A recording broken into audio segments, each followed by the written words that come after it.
passé la moitié de ma carrière professionnelle dans le secteur public. J'étais commissaire de police. Et je travaillais dans le renseignement, la coopération internationale et également la gestion de crise au cabinet du directeur général.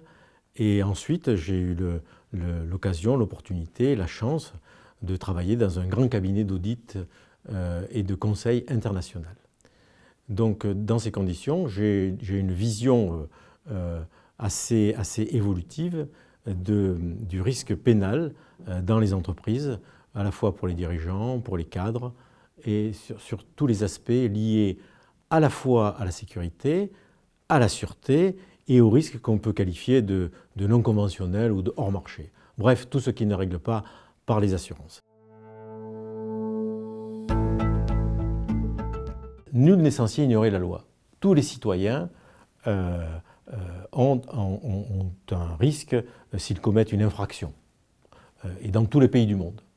Quand on est un dirigeant, un manager, un cadre, on peut assez facilement commettre des infractions. Parce que les infractions peuvent être par commission, avec un élément intentionnel, mais peuvent être par omission et peuvent être surtout par négligence. Un dirigeant ne peut pas dire « je ne le savais pas, je ne pouvais pas le savoir ». Donc dans ces conditions, les responsables professionnels possèdent, eux, une responsabilité que je peux qualifier d'augmentée en matière de droit pénal.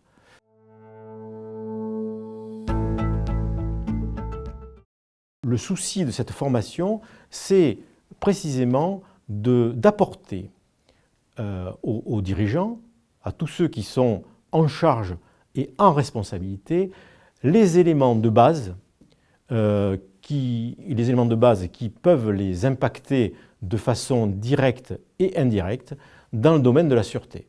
Et ensuite, donner quelques protocoles pour gérer cela.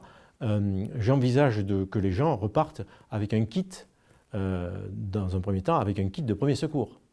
Kit de premier secours, c'est comment mettre en place, comment ne pas omettre une politique de sécurité qui soit globale, adaptée et ciblée.